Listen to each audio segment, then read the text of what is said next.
بسم اللہ الرحمن الرحیم۔ السلام علیکم ناظرین، بغداد کے ایک خلیفہ کو اپنے بیٹے کی شادی کرنا تھی۔ انہوں نے پورے شہر میں اعلان کروا دیا کہ جس گھر میں جوان لڑکی ہے اور قرآن کی حافظہ ہے وہ اپنے گھر کی کھڑکی میں رات کو ایک شمع روشن کر دے۔ اس رات پورے شہر کی کھڑکیوں میں شمعیں روشن تھیں۔ ان کے لیے فیصلہ کرنا بہت مشکل ہو گیا۔ اگلے دن اعلان کروا دیا کہ جس گھر میں موجود لڑکی حافظ قرآن ہونے کے ساتھ ساتھ موطا امام مالک کی بھی حافظہ ہے، وہ رات کو اپنے گھر کی کھڑکی میں شمع روشن کر دے۔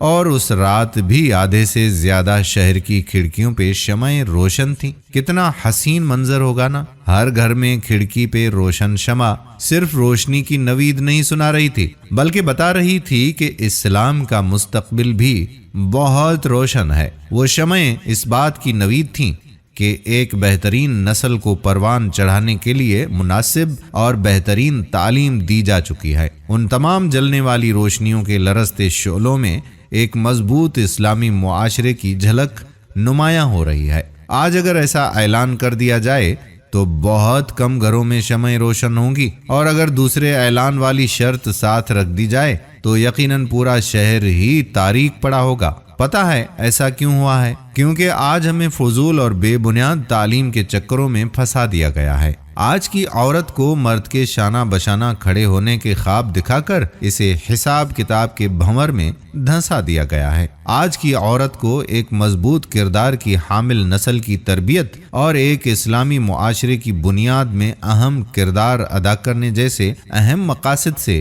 بھٹکا دیا گیا ہے۔ آج کی عورت کو ٹی وی پہ بیٹھ کر مارننگ شوز میں فضول عنوانات پہ مباحث اور فضول اور بے مقصد کاموں کی طرف اپنی ہی جیسی عورتوں کو راغب کرنے پر لگا دیا گیا ہے۔ آج کی عورت کو انعامی مقابلوں میں چھینا جھپٹی کر کے 2 ٹکے کے تحفے حاصل کرنے پر لگا دیا گیا ہے۔ آج کی عورت نے بھٹکنا پسند کیا تو اسے بھٹکا دیا گیا ہے۔ اگر میری بہنوں پر کوئی بھی جملہ سخت گزرا ہو تو میں آپ سب سے معذرت چاہتا ہوں، اور امید کرتا ہوں کہ اس ویڈیو کو شیئر ضرور کریں گے۔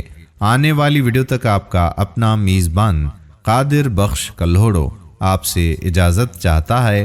اپنی دعاؤں میں یاد رکھیے گا۔ اللہ حافظ۔